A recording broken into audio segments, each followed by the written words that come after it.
5, but it's rather lucky that they've got the new 5 Turbo 3E. Now this is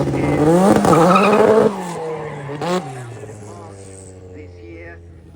Formula One is celebrating their 2024 Constructors Championship. We're looking set to do the double by the end of this year as well.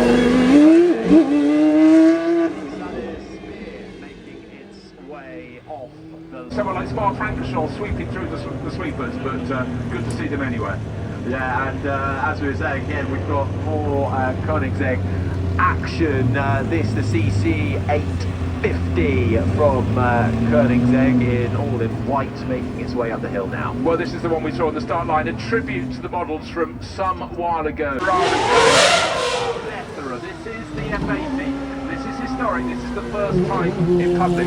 About once a decade since the 1980s with the F40, they go up another 10. The 50, the 60, the 70, but this really has design that harks back to my eye to sort of the 653, but it's far, far more than that, Harry, isn't it? In its camouflage, we can see it, you can see it, it's the Zenvo Aurora Tour, brand new, built in Denmark, more of everything than you could possibly require, but it's a great encompassment. It's going to have a gradual start, but again, we're being treated to these global debuts. New here at the Festival of Speed, 6 litres naturally aspirated V12 with that long tail body, with the active aero, the splitter with the stabilising fin in the middle as well.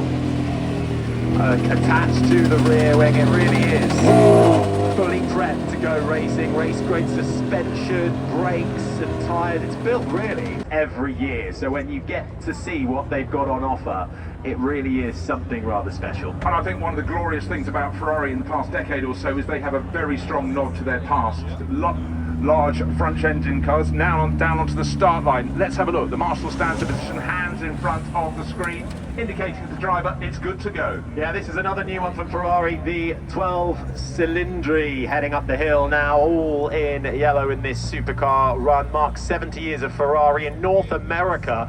Front engine 6.5 litre naturally aspirated V12. This is for Goodwood, hand in hand on the map globally this weekend, celebrating Ferrari's 80th anniversary, positioned as the successor to the LaFerrari 3-litre twin-turbo V6 with a hybrid system as well. It really is one of the most popular places here. Yeah, particularly on the Thursday here at the Goodwood Festival of Speed. But what you never know with cars like this, like in the racing world, was this finished last night? You know, you always have a target, and that target is coming. It's in the diary. You cannot miss your and then build the supercar off that. And very, very dynamic. And quite a few drivers coming up through those. But I love the change of pace you get on the supercar run. Not in terms of speed of the car, but just the imagery. Because we're suddenly going from Praga, which is extreme, to Bentley, which is luxury as well as performance. Yeah, the Bentley Baccarat making its way up the hill in that beautiful Bentley green, pays homage to, of course, the racing years. On circuits like the Nürburgring Nordschleife, they absolutely know what they're doing, and it looks fantastic, sounds fantastic, and you can't miss it in that bright red livery. No, with that kit on board as well, enhanced brake components, improve the cooling of the car, the feel of it, and the durability.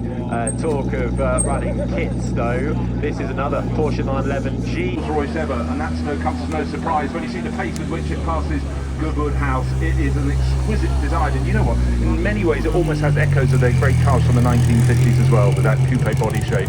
It certainly does. 23-inch black badge wheels. Maybe more expensive, but maybe just that little bit quicker, and that is what it's all about, going faster. That's the sound of a McLaren 765L. You can see it's more of their slightly bigger versions of an MG waiting to launch itself off the start line, and we've got some exciting things coming up shortly from MG as well. And there you go, floors it. Pagani, they stand they just build exquisite cars. This is about as extreme as it can get. The Huayra are Evo Roadster. It's long, it's low, but it's that. With that first version, and there have been a whole bunch of them ever since, and we're seeing, I think it is 7, of these 3 series over the years, going from, as I say, 1975 right way up the hill. This from 2023, Lamborghini's first HPEV with a new to the different kits on board can transform what you've got underneath you. Yeah, I must say for what we like to call day-to-day use, pretty extravagant day-to-day use, but the touring package is very, very elegant indeed. Naturally aspirated car making its way up. Right, we have this now. This is the Aston Martin Valkyrie making its way to the hay bales. Again, another sleek, stealthy design. It's certainly a common trend for these supercars, having that kind of understated look, but with mean power right there. Yeah, but also just those little trim lines on the bottom, just say, I'm something a little bit special.